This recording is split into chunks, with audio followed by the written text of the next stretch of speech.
Hello students, today we are going to discuss the topic forms of gender-based violence. Let me explain to you what are the objectives of it. To know about what is gender-based violence, does the relationship between the patriarchy and violence goes on, how to understand the systemic violence and what are the ways in which to know about the structural violence. Domestic violence as well as trafficking women and children, acid attacks, honor crimes, sex selective abortion, sexual offences, rape, molestation and sexual harassment at workplace, dowry related issues, deaths and harassment. So let me explain to you what is gender-based violence. Gender-based violence is based on the unequal power relationship of men and women. This includes the other genders also. As we know, historically, women and other genders are the most oppressed categories. Feminist and women's movement across the globe claiming and fighting against it, and eventually the other categories such as LGBTIQ+ also joins it. Now, notion of the women's and gender studies consider it as an important category that helps us to map the oppression of the women by men. It also applies to LGBTIQ+ categories, which has interlinkages with the patriarchy. This category of the patriarchy is contested and it is a complex category. So what is the relation between the patriarchy and violence then? The term patriarchy deals to rule by the male head of a social unit. Therefore, the elders in the society or the family are the patriarch, who possesses the lawful power over the younger men, women and the children. It can be women also. So, feminist writers in the early 20th century deployed the category of patriarchy to analyze the societal system based on masculine domination and its control over the woman. The term gender-based violence is used to distinguish violence that targets individual or the groups of the individuals on the basis of their gender.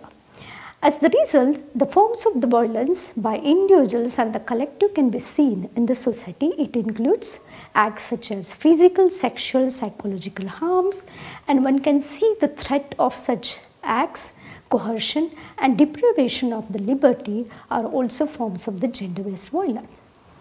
Such gender-based violence might occur within the family, in the community during the peacetime or the times of conflict, or by the state agency. It may be perpetrated by family members, friends, strangers or intimate partners including husband. While violence is an extremely traumatic experience for anyone, men, women, children, gender-based violence is predominantly inflicted by men on women and girls by reason of their gender. It impacts women's dignity, security, sexuality, reproductive capacity and their rights to control over their own body, autonomy, apart from its overarching impact on physical and mental health of women. So, gender-based violence stems from a power inequality between men and women exacerbated by socio-economic, cultural and structural inequalities. Gender-based violence both reflects and reinforces inequalities between men and women. As a result, we see women keep compromising in health, dignity, security, autonomy of its victim. It encompasses a wide range of human rights violation. Therefore, gender-based violence is faced predominantly but not exclusively by women and girls. Men and the boys too are sometimes targeted for gender-based violence, though the extent to which gender-based violence impacts on them is not clearly known. So, violence against lesbian, gay, bisexual and transgender people is an illusion of how gender-based violence also results from the tension between mainstream and alternative understanding and practices related to sexuality. While acknowledging the prevalence of the gender-based violence against the members of the LGBTIQ community in India, the serious human rights violation committed on the members of the community. So, what is systemic violence and the structural violence? Now, patriarchy operates to regulate the gender in all classes and castes. Hence, the regulation of the victims of the regulation of the woman's sexuality and the bodies results in violence. For instance, marriage by choice is being challenged by the violence based on dictates of the patriarchal community. So contemporary India is caught in the paradoxical, village of the new liberal capitalist value and orthodox patriarchal caste-linked psyche. In other words, the pre-modern barbaric hierarchy exists with the logic of the new market forces. Therefore, the tradition and the so-called modern values or practices coexist in India. The existence of the honor killing symbolizes the existence of the barbaric practices in our society. Honor killing are being carried out through the Khap Panchayat. It controls people through social boycotts and imposition of the fines. Those who violate dictates of the Khap are forced to commit suicide sometime. Historically, women have been perceived as a repository of the chastity, virginity, modesty and honor. Patriarchal power control over women through sexual violence. It has been exercised and justified in the name of protecting the honor of the family or the community. Therefore, all women and men of the similar clan and the same village are guaranteed by the morality of the brother sister, and certain norms and values are codified by the Khap Panchayat that are patriarchal in nature. So let us understand structural violence. The everyday politics in the village, it's majorly based on caste and its impact on the community, family and individuals in tangible and intangible manner. The dominant caste keep the surveillance on the low caste, and often we can see many examples of the violence or the atrocities happening on the low caste people. Scholars argue that the upward mobility of the low caste is not tolerated by the upper caste, and the entire state machineries such as police, politicians and so on are manipulated by the upper caste people. So there are notions led to the targeting the women's bodies through sexual violence to shame, subjugate the woman, her family, her community, and equally this has served to justify the regulation of the woman's freedom, choice and the imposition of the dress code. Sexual violence and rapes are the tools by which power is exercised to maintain unequal status quo in society that privilege men and men over women. The ideologies shapes the structure of the family, the community and the state, combines with the casteism and communalism to produce the subordination of one community by other. Through rape or the other forms of the sexual violence have been ramping, and it has been increasing. This issue gained international visibility also with the brutal gang rape and murder of the young woman on the moving bus in the month of December 2012, and we all of us knows the Nirbhaya case. This lead to the law reform and rape and the other sexual offences. Let me also explain to you some of the issues which I mentioned in the beginning. Dowry related deaths such as and the harassments and the statistics are are not required. It is an established and persisting, disturbing but then increasing presence of the dowry as a cause for the homicide, suicide and the harassment of the young woman. This is because many of these deaths and the harassment go unreported, and it's if we classify under the deceptive provisions such as accidental deaths. The law related to dowry deaths such as Prohibition Act of 1961 has been made stricter for this reason. So additionally, section 498 and B and 304B of the Indian Penal Code helps us to address the issue of the dowry harassment and the dowry motivated murder respectively.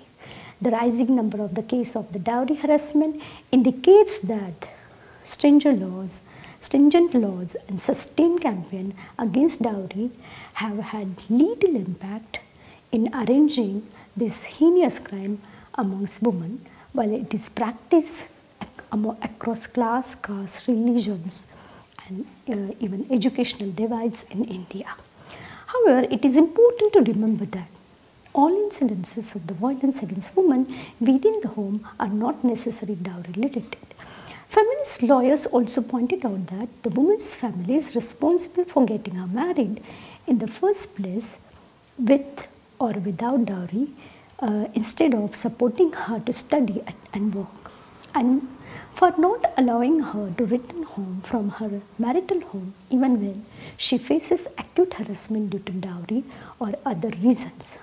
And one has to understand that a large majority of the women who have been experienced sexual violence, but not the physical violence, have never told anyone that the violence of, if we go by the statistic, 85% of the women do face, and only 8% of, sort of cases have been reported. Abused also is very much part of that, and if we look at that, only 2% of the women face, which is reporting the domestic violence. That is what the statistic says to us. Now, perception among the women also, if you go by the study and the survey, it is that nearly 55% think that spousal abuse, which is a common thing, and then they fail to report. And the 41% of the women, if we look at that, the husband were justified in slapping their wives, and later showed that disrespect to their own in-laws also. And this is a common phenomena. The 35% of the women, though, deserved a brutal beating at the hands of their spouses if they neglect during even household chores or looking after their children. So therefore, that perception among the men are, it's nearly 51%. If you go by the statistic, that 75,000 Indian male, surveyed to look into this matter, think that hitting or beating their wives is acceptable for certain reasons, particularly if she disrespect her in-laws, or a smaller number thinks bad cooking or refusal of sex or reasons for physical abusing their wives. So the Protection of the Woman from the Domestic Violence Act was enacted in 2005 to address this issue. Now let me quickly take you to make you understand the trafficking in India, which is again a very crucial issue, which transits the points for the women and the girls trafficked to another countries. So as well as a major destination for the trafficked woman and the girl. The forced labor of an estimated 20 to 65% million citizens constitute India's largest trafficking problem. So India remains the main receiving country in the South Asian region for victim survivor of the trafficking. India's trafficking patterns indicates that 90% of the trafficking is a domestic, only 10% can taking place across international borders, and the most disadvantaged socio-economic strata, including lower caste, and most of them are vulnerable. So those risks being trafficked include the women, girls, and one would see that the gender-based violence, which is happening within the family, those living in the rural poverty, slums, brothels, or the streets, physically and mentally challenged person, those who are facing a stigma due to the abuse, and those in the context of ethnic and communal violence. So every year, the thousands of women and girls brought to sold and cohorted, raped, dragged, abducted, and assaulted, and forced to live and work in exploitative, survive or slave-like conditions with the little bargaining power. So all forms of the violence, including rape, torture, deprivation of the liberty, forced labor, and forced marriage, are often perpetrated against the girls who seek to assert their rights. So although the provisions on trafficking is existed under the IPC for many decades, these were amended in 2013, and the offences were elaborated upon the reflect grounded realities and the complex practices involving the access of the person within and outside the country. Section 370 and 370A of the Penal Code, which deals with this issue. So additionally, the Immoral Trafficking Prevention Act of 1956 also addressed the issues of the trafficking. Overt forms of violence, including rape, also deals with that. Torture, deprivation of the liberty, forced labor, and forced marriage are often perpetrated against the girls who seek to assert their rights. So therefore, it's been very important to understand these laws, and further that one would understand that the Immoral Trafficking Prevention Act of 1958 addressed the issues of the trafficking. Also, it's been important to understand the acid attack, because the Justice Verma Committee specifically mentioned about this.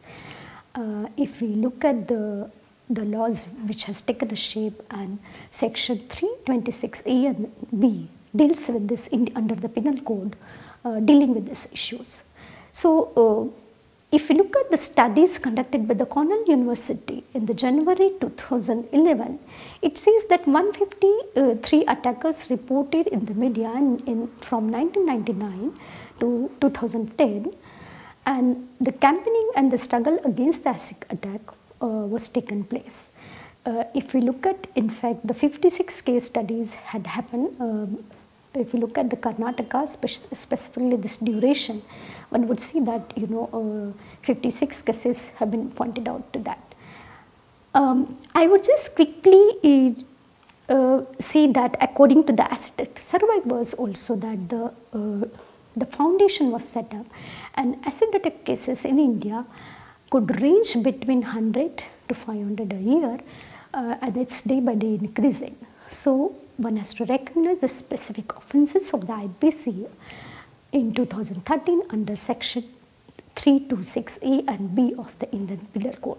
Therefore, I would conclude that what I have said, that it's been very important to understand how patriarchy operates at every level, how the unequal relationship between men and women and the other genders operates in the society, how class, caste, gender, communal violence leads, ethnic violence leads to these kind of issues, and how dowry deaths, acid attack, trafficking, sexual harassment, molestation, and the everyday discourse in which the women, men also are living. At the same time, the ways in which the question of the LGBTQ have been taken place and demanding for their rights. I hope you enjoyed this lecture. Thank you.